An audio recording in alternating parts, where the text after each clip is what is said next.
In 1518, a woman started dancing in the street. She didn't stop. Neither did 400 others. Welcome to The Explainer. Today, we're diving into one of the most baffling, just flat-out bizarre events in all of human history. We're looking at a moment where an entire city was gripped by a fatal, uncontrollable urge to dance. I mean, it sounds like the plot of a psychological thriller, right? But it's entirely real. Why on earth did hundreds of people dance themselves into unconsciousness, and in a lot of cases, literally to death? Like, what forces could possibly compel the human body to just bypass its own survival instincts? Well, that's exactly the historical and medical puzzle we're going to solve together today. All right, part one, the outbreak of 1518. Let's get our timeline straight and look at the very first domino to fall, the initial index case that kicked off all this madness. So the date is July 14th, 1518, and we're in the city of Strasbourg. A woman named Frau Trophäa steps out of her house, and she just begins to dance. No music playing, nothing. Her husband is begging her to stop, but she completely ignores him. She dances for hours until she finally collapses, just twitching from exhaustion. But then, the very next morning, she's back up, dancing again. She keeps this up for 4 to 6 days straight until her shoes are literally soaked with blood from the sheer physical exertion. It is wild. Eventually, she was hauled away to a shrine to be cured, but you know what? The damage was already done. The contagion had sparked. Within just a few days, over 30 people had joined in, mimicking these frantic trance-like movements. And within a month, that number exploded to an estimated 400 citizens. Imagine that. 400 people just hopping, spinning, and convulsing in the sweltering July heat, completely unable to stop themselves. To really grasp the lethal reality of this, check out this quote right from the Strasbourg archives. In their madness, people kept up their dancing until they fell unconscious, and many died. Chronicles reported that at the peak of the plague, up to 15 people were dying every single day. 15 people! Their bodies just gave out. We're talking strokes, heart attacks, severe dehydration. It was an absolute catastrophe. Section 2. The disastrous cure. So how did the authorities actually handle this? Well, spoiler alert, their response was inexplicably bungled, and it turned a localized crisis into a full-blown epidemic.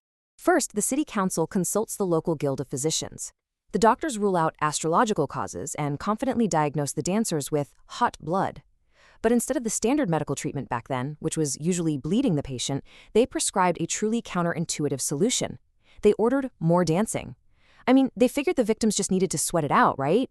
So the city literally builds public stages in the busy horse and grain markets. They even hired professional musicians to play pipes, drums, and horns to keep the afflicted moving. You can't make this stuff up. Now, what's really fascinating about historical records of mass hysteria is how they explain what happened next. By putting these afflicted people on public stages, the city council inadvertently validated the mania. In the super cohesive society of 16th century Strasbourg, this extreme visibility acted as a massive psychological trigger. It just drew more onlookers in, making them dwell on their own sins and fears, and ultimately pulled them right into the deadly spectacle. So realizing they had basically poured gasoline on a fire, the council panics. They tear down the stages, they ban public music, they ban dancing. Desperate, they pivot to a religious intervention. The worst afflicted were loaded up into wagons and sent off to a mountain shrine dedicated to Saint Vitus. There, priests put small crosses in their hands, fitted their poor bloodied feet into red shoes, and sprinkled them with holy water and consecrated oil. And miraculously, after this specific ritual, the plague finally began to subside. Which brings us to part 3, demons, disease, or mold. Let's move into the next phase of our investigation and start debunking the historical suspects behind this bizarre plague. Okay, so the immediate 16th century assumption was, of course, the supernatural, either demonic possession or a divine curse from Saint Vitus. Then you have the famous medieval physician Paracelsus. He visited Strasbourg a few years later and actually claimed Frau Trophäa faked the whole thing just to annoy her husband. He classified it under this highly misogynistic term, chorea lasciva, essentially blaming it on lewd, disobedient wives. Yeah, I think we can safely toss that theory right out the window. Moving into modern times, a really popular scientific theory emerged blaming ergotism. So ergot is this psychotropic mold that grows on damp rye. It actually contains chemicals that are super similar to LSD, and it can cause severe hallucinations and spasms. It's famously linked to the Salem witch trials, actually. And at first glance, hallucinogenic bread sounds like a pretty plausible culprit for a citywide dance party, doesn't it? Well, here's the crucial point. The mold theory has a massive fatal flaw. Historian John Waller definitively debunks it by pointing out a core symptom of ergot poisoning. It severely restricts blood flow to your extremities. Like, it basically causes gangrene. You physically cannot dance for 4 days straight on a marathon level of physical exertion if a toxic mold is literally cutting off the blood supply to your feet. So the mold? It has an alibi. Part 4. The psychology of contagion. This brings us right out of the realm of medieval superstition and toxic bread and squarely into the absolutely fascinating reality of human psychology. So the modern consensus is that the dancing plague was actually a devastating outbreak of mass motor hysteria. This is a form of collective psychogenic illness. It happens when extreme psychological distress, just unbearable tension within a community, manifests as bizarre physical symptoms in groups. There's no virus here, no bacteria, no organic pathogen at all. The contagion is literally an idea. It's a shared belief fueled by overwhelming stress. And this brilliantly illustrates the mechanics of how something like this spreads. When we look at modern research on social contagion, we see that humans are intensely social creatures, right? We are heavily influenced by those around us. When a high-status, index case begins exhibiting a behavior in a really stressed group, others subconsciously identify with it. And when you combine that with the action of mirror neurons in our brains, which are quite literally wired to make us unconsciously mimic others, witnessing someone dancing in a trance state can actually compel an observer's brain and body to just join in. Now, if you think this all sounds like ancient history, think again. A perfect modern parallel is the 1963 Tanganyika laughing epidemic in modern-day Tanzania. Basically, a few schoolgirls started laughing uncontrollably, and the psychogenic contagion spread so fiercely through their social networks that 2/3 of the school was afflicted. They had to shut the school down, and it eventually swept through entire surrounding villages. Psychic contagion is very, very real. Section 5. The breaking point. But for mass hysteria to grip an entire city like Strasbourg, the environment had to be perfectly primed.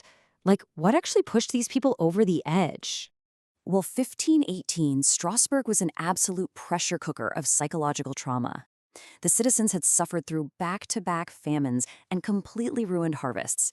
They were malnourished, they were starving, and on top of that, devastating diseases were sweeping the region: syphilis, smallpox, leprosy, and this terrifying illness called the English sweat that could literally kill a healthy person in hours. Add in deep apocalyptic religious fears, and you've got a population driven entirely to the brink of madness. Modern researchers even model this mathematically. It sounds super complex, but just think of it like water turning into ice. When an environment accumulates an extreme density of stress, fear, and cultural belief, which researchers call informational density, it reaches a critical breaking point. This leads us to what researchers call the informational density trigger. It models the exact mathematical threshold where an overloaded psychological and social structure suddenly collapses into real-world synchronized physical action. The intense stress of 1518 Strasbourg hit this exact trigger point. It caused the internal trauma of the populace to just precipitate outward into this uncontrollable collective dancing. So what does this all mean? What should you actually take away from this? Well, the dancing plague wasn't a biological infection. It was an infection of despair and an infection of belief. It's a terrifying, but honestly kind of awe-inspiring testament to the power of the human mind. Under the crushing weight of extreme trauma and rigid cultural beliefs, our minds and our bodies can work together to completely override our physical limits and just create absolute chaos. It really makes you realize just how susceptible we all are to the invisible currents of shared emotion and social contagion, which leaves us with one final, slightly unsettling question to reflect on. Knowing how our brains are wired to mirror those around us, if you had been standing in that sweltering horse market in Strasbourg back in 1518, watching your neighbors spin themselves into oblivion, would you have been able to resist the music, or would you have joined the dance?